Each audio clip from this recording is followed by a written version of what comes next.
which nobody actually ever answered to me, to say what would happen if we just had lightning all night. Surely there's a period where we say, well, look, let's all go to bed and let's carry on the match in the morning. Yeah, I mean, in effect, with the floodlights, there was actually no time restriction. To be fair, I think if we had 12 hours of lightning, we'd have bigger issues in the lacrosse game.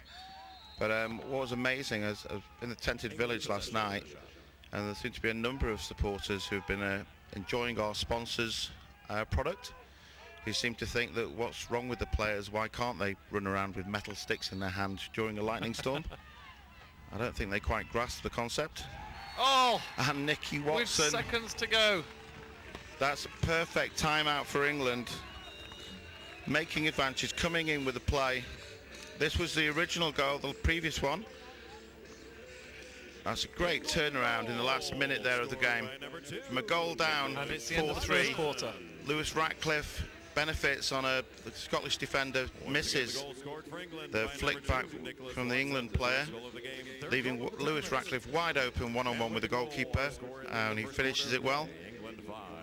Then England would win the face-off, come through with the timeout and the set up a play for Nick Watson. Drives the ball from behind goal, finishes left-hand side, bottom corner. Congratulations, Nick Watson. That's 5-4, and that's the end of the first quarter. Your attention, lacrosse fans. We're now looking for a few young lacrosse fans to participate in our halftime lacrosse relay. Please present yourself to one of our stores. Win a prize at the half. Again, that's going to be our lacrosse relay race coming up at the half.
That's perfect timing as we get ready for the second quarter.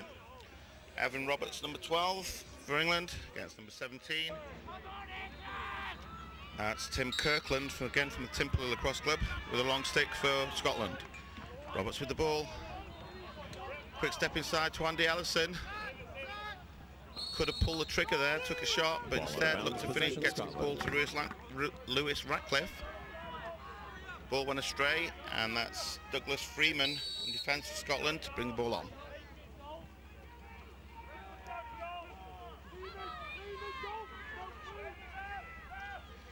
Tim O'Higgins with the long clear, no one's picking him up. He's going all the way inside. Oh, perfect transition. Everything went right until the last pass. Flag is down.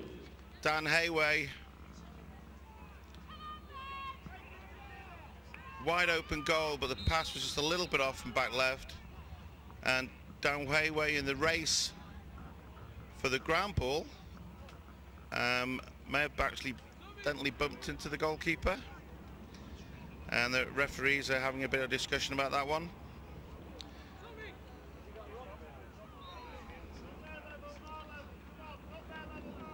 Bit of argy-bargy after the dead ball there. So it's Scotland to bring the ball on. Just over 19 minutes left in the first half. Scotland 4, England 5. For those of you that may have just walked away to get a cup of tea, missed the last minute of the previous quarter, Scotland were 4-3 up before Lewis Ratcliffe from a face-off. The ball was scooped forward by Sam Russell. Scottish defender missed the ball and fell to Lewis Ratcliffe. He finished it one-on-one. And then within 15 seconds, England won the next phase. Timeout was called. And then Nick Watson had the ball on the back line. They set up a play. It was excellent work by the English coaching team and management. Simply used his speed, beat the man Flag is down. back left and scored left-handed in the opposite corner. There's a flag on the play. So it looks like Scotland may actually go a further man up. They're actually using their own flag here. They could have actually been 2 men up. Again, from a coaching perspective, if you're on a 6-on-5 and you get an extra flag, it's meaning that you're going to go 2 men up, you're as well as just shooting it straight away, so you have the extra time. And here's the replay. So number 00, there we have it. It's actually Ben McAllister falls over, and number 14, protecting his goalkeeper, hits number 11 in the back as he's going for the ball. The referee spotted that. Right, Dave, So that's I can help you here with a discussion. We've been told by our man downstairs. The one official saying there's too many players on the field, but the England squad are saying you haven't given the goalie time to get off, and you haven't actually given him the chance to get away. So shouldn't be a foul. I've got to just say here as well, if ever you saw a player going down like a sack of spuds, Ben McAllister here, actually, I don't think there's a challenge on him. He sort of just collapses. I don't know if he's pulled something, or there doesn't seem to be anything. hopefully he's serious. okay. We saw an incident yesterday where Grant Zimmerman for the Netherlands pulled his hamstring because he was running for the game, and that had a dramatic impact on the game. So hopefully it's nothing too serious there for Ben McAllister. The backup goalkeeper for England is Nick Anderton. That's number 19. Well, just getting the message, Ben McAllister is absolutely firing off at the officials from the bench. I don't know if we can get a shot here from our cameraman or anybody. What's going on at the bench? Please let us have a look. This is where composure, and again I mentioned it previously, keeping calm under pressure. It's Brendan Healy with the ground ball. Scotland take the shot against a 4-man zone and come up with the post straight away. 1 man's back. So it's now 6 against 5. Great save. Nick Anderton steps in. One shot goes against the post. Next one's 1-on-1. Superb pick-up by Andy Ellison. But turnover. Is there a push on that play? Or maybe not so. No. England get possession. Superb work by Nick Anderton stepping in. And then by Andy Ellison with the one-handed pick-up in traffic. Good luck catching Andy Ellison. He's probably one of the fastest players on the England squad, if not one of the fastest players in the whole tournament. Unfortunately, his duties are maintained to defensive midfield.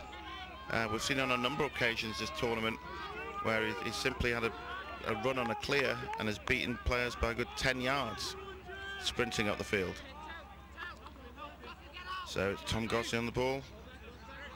Ball goes back left to Nick Watson. Just as we're coming to the 16.5-minute mark. That's Mark Reynolds inside to Ratcliffe. He fans on the shot. Perfect technique. He just forgot to actually take the ball with him. Jordan Coffey. Big hit there by Sam Russell. No foul, and this is McBride. Goal. Again, that's the lethal combination for Scotland at the moment. Previous goal was Brendan Healy to Jordan McBride, and this one was Jordan McBride to Brendan Healy. Big hit in the back, that may have been called, but a super goal. Stick side low. Goal scored by number 31. Nick Anderton reacts, but great finish there. He's been pushed and he's diving in mid-air. It's very difficult to read exactly where that shot's going. And hopefully Ben McAllister will cool down now and be looking to get back on the field. Scotland 5, England 5. Evan Roberts continuing a super job.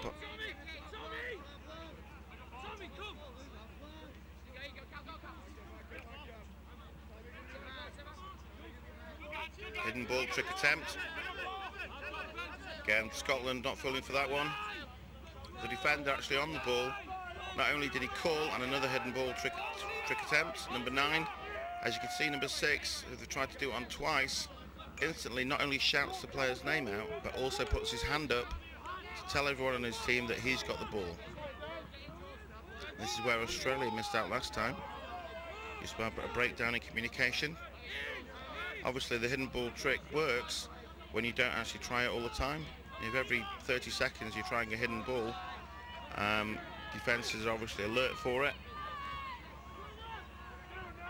But the timing on the one, if you get to have a look, is on a number of sports blogs across the world are actually showing that highlight from the hidden ball with Japan v Australia that previously don't have lacrosse on it.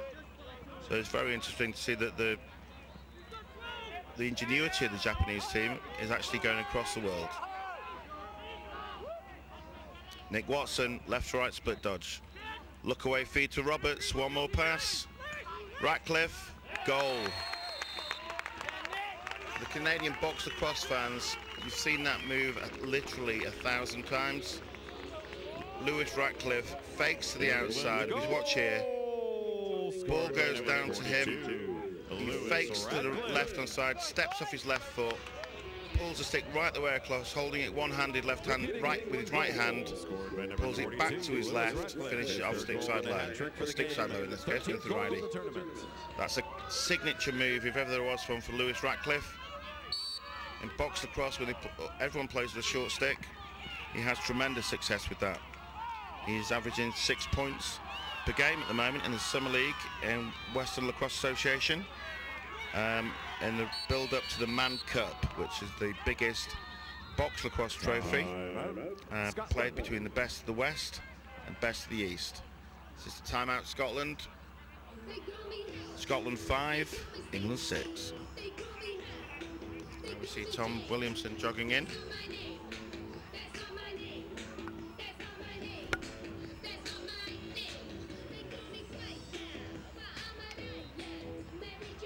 The Northwest Regional Development Agency is proud to sponsor the 2010 FIL Men's World Championships. The Northwest Regional Development Agency's core purpose is to maximize Northwest England's competitiveness and build a stronger economy for the region.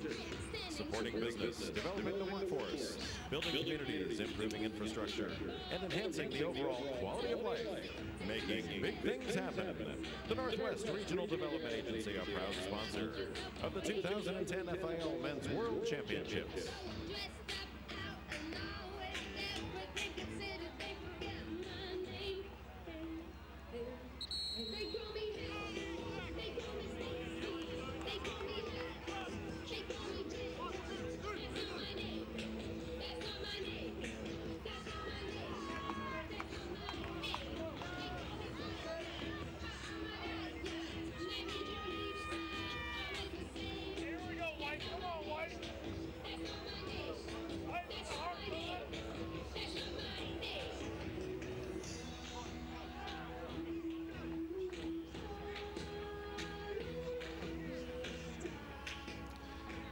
And the timeout's winding down. Scotland, Jordan Coffey, number 7, starts with the ball. Just over 13 minutes left in the first half. There's Andy Ellison for England defending. Jordan McBride, high and wide. Scotland maintains possession. That's Ian Healy behind goal. Driving hard, trying to turn the corner. Dishes the ball inside to Brendan Healy. Oh, sorry, no, that was number 12. That was David Gill. David Gill's one played for under-19s for Scotland in 2008. He's also from the Timpler Lacrosse Club. Had a tremendous game last night. On 2 or 3 occasions, just set him up from up top, one-on-one, and just beat his opponent for sheer speed. I'm surprised they haven't gone to him already. This is Andrew Baxter from the Brooklands Humans Club. He really has had a standout performance. I believe Baxter played in the Europeans for England when they beat Holland in the final 14-4 in 2008 in Lahti in Finland. But this is his first World Championships, and he really has been immense here.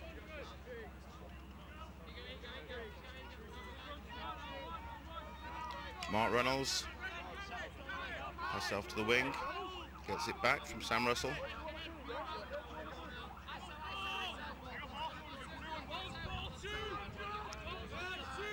That's Lewitt Radcliffe.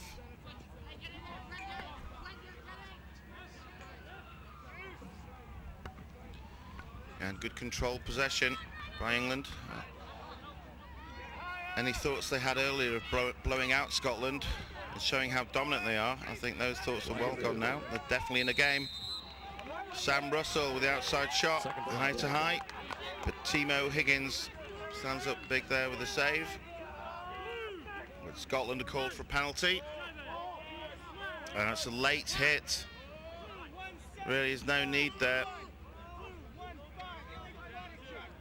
There's two separate penalties. The flag had already been called. 1-5 for Scotland. You can see the referee indicating with his fingers. And then he lifts his elbow. That's an illegal body check. So that's Douglas Friedman. Goes to the 1 minute penalty that we saw at the end of that replay. And there's actually two men up for England playing against a four-man zone. First one is a slash, and number 15 with the illegal body check. Super interception. Tried to go cross crease there, Mark Reynolds. So they're up against a four-man zone, and England don't actually get a shot off. Fortunately, England come back. Scotland turn over on the clear. Tom Gosney with the ball. Skip pass there. Finds A.D. Bennett. Again, these two guys hooking up. Had a great game against Australia, played well against Japan. Tom Gosney, not afraid on the fast break, even though they're man up, recognised that A.D. Bennett's got open on the wing, takes a narrow angle shot, but the goalie wasn't set. Tom Gosney with the assist from the Stockport Lacrosse Club, A.D. Bennett with the goal from the Cheadle Lacrosse Club. And England have still got the two men up, but they didn't call a timeout, so the clock's continued to wind down. They could have called a timeout there to benefit and actually stop the clock. As it is, the face-off is won by number 26 with his knee brace. Again, it was a tremendous battle last night. Keep mentioning this game, but it really was a thriller between James Slade and Darren Nicholas for Australia, number 6.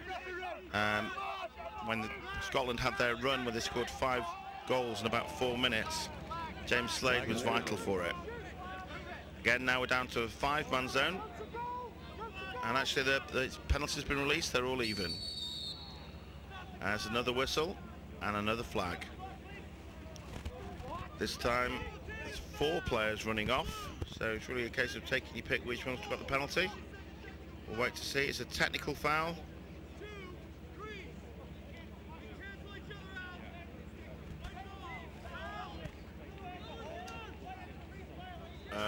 Okay. I think what's happened here, there was a technical foul on England,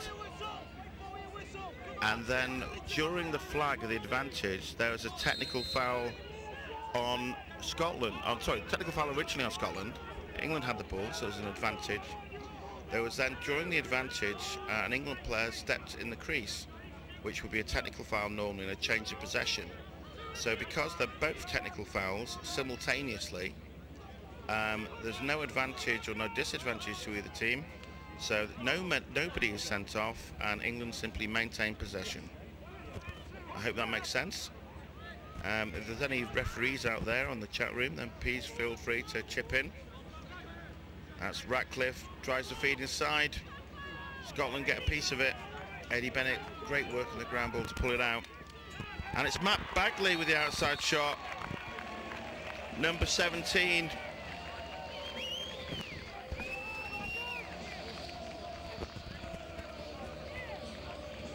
England's goal, scored by number 17, Matthew. And 17 with the goal. Matthew Bagley plays for the County Blues, team in the south of England.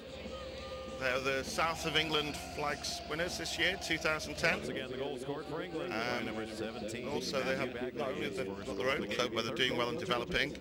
There's a spin-off club that formed about 3 years ago, East Grinstead, and just from a number of, probably half a team that originated at Blues, they now have 2 men's sides and a women's side at East Grinstead Lacrosse Club.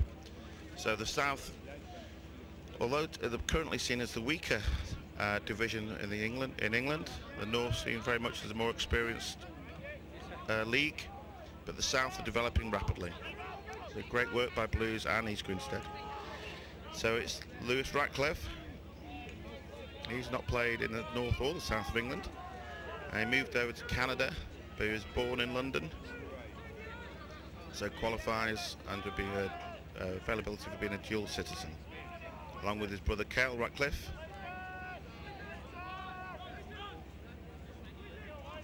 Evan Roberts back to Lewis.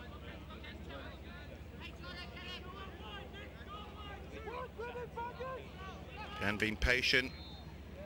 Great drive. Number 12 recognises, matched up with a short stick, saw his opportunity and took it. Unassisted goal. England goal. A couple of the Scottish defenders there were asking whether he's actually stepped in the crease. And here we can see it close up. Again, super coverage. Left, right, no, all the way. Never got close to the crease. Goalkeeper got a piece of it, but ball went in. It's much better by England. Just over 5.5 minutes left in the first half. It's Scotland, the designated home team, even though we're playing in England. 5 against England 9. And this is a play-in game for the 5th and 6th position. So what happens, all the teams here today are split into groups of 4. Obviously the top 4 will be the semi-finalists. The next 4, the best they can do is 5th, so it's the 5 to 8 range. The winner of this game will play off in the 5th and 6th playoff. And they will meet the winner of the Netherlands versus Germany, which is playing on pitch 1. England possession with the shot. And that'll be facing off probably in about an hour. Sam Russell with the ball as we just passed the 5.5 minute mark left in the first half.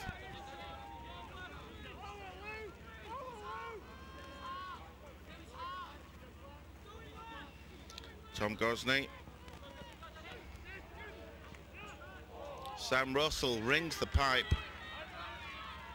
Good step from right to left. Beats Timo Higgins. But the pipe's the goalie's best friend.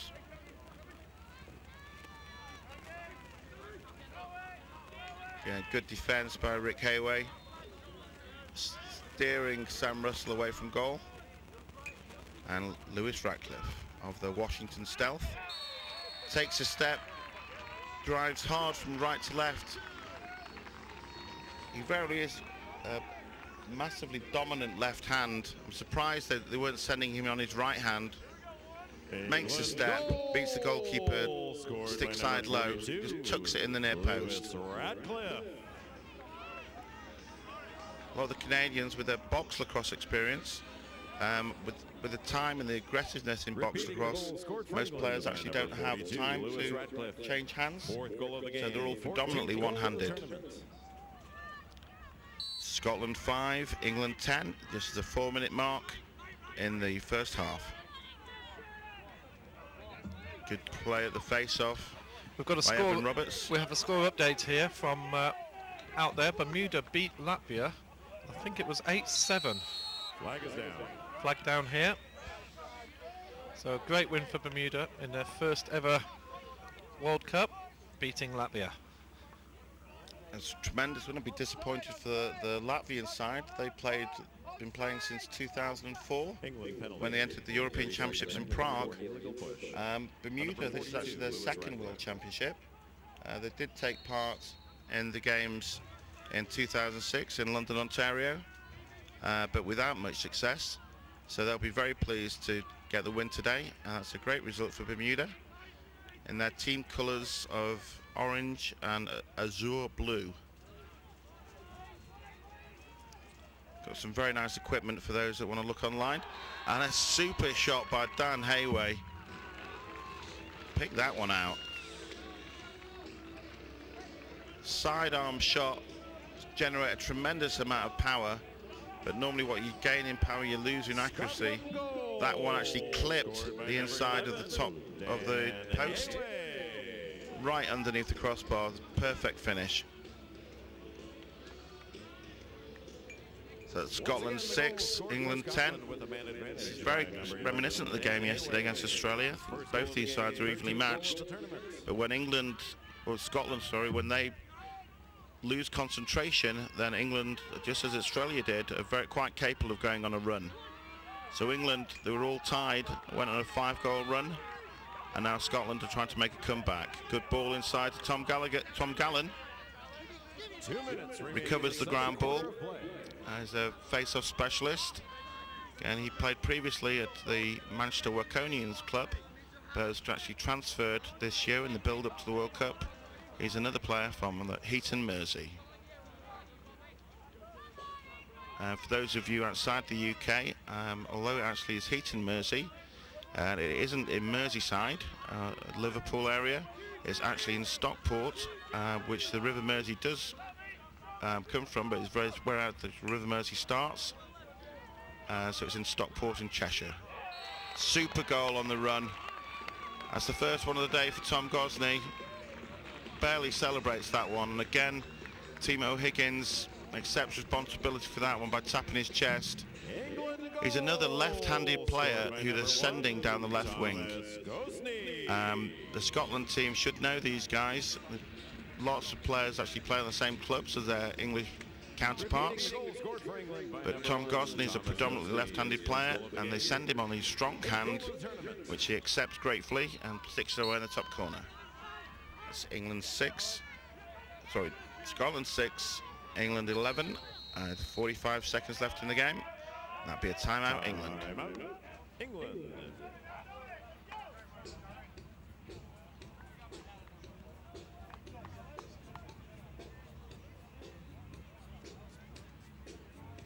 Hey fans, it's almost the half, and remember, halftime means snack time, so be sure. As I mentioned earlier, of 30 teams that were due to be here, at the end of this tournament, all 30 teams will be ranked. Now obviously, because the Iroquois Nationals did not attend the tournament, so in fact there's only 29 teams here, only 29 teams will be ranked. Mexico would have been due to play the 30th ranked team, as there isn't one. They actually finish in 29th position. So their World Championships is finished, and I'm sure there'll be lots of activity around the tented village and the athletes village with trading. Now that their tournament is over, they'll be looking to exchange Mexico, whether it be t-shirts, hats, other paraphernalia and apparel, with the other countries, so they can take it home and show their friends and teammates some memorabilia from the World Championships. Now Dave, I've just got a question for you. That the Blue Division apparently was 5 teams. That's previously, correct. and England finished 6th, and were sort of got in by the back door to get into the keeping the Blue Division. I don't know what you're trying to say there, Adrian. There's a possible debate. How many teams could it be next year? Could it be a 7 or? Yeah, it was originally 5 teams, with Japan outside of the Blue Division, and so in 2002 the top 5 was USA, Canada, Australia, Iroquois and England. Now Japan played in the lower tiers and won all their games in the build-up, and England obviously played against USA, Canada, Australia and Iroquois and lost all their games. They had a playoff game or play-in game against Scotland, which they won, similar to this game today. So the winners went through to the 5th and 6th game. So they beat Scotland comfortably, I believe it was 17-6, but then lost to Japan in a dramatic game in the 5th and 6th place position, which meant that the Blue Division, Japan had been promoted to the Blue Division and England had been relegated outside the Blue Division. At that point the divisions were actually ranked, but then by 2006, because the number of countries had developed, so rather than just 8 or 9 countries, I think there were 20 countries that took place in 2006, that the Blue Division was expanded. Now obviously here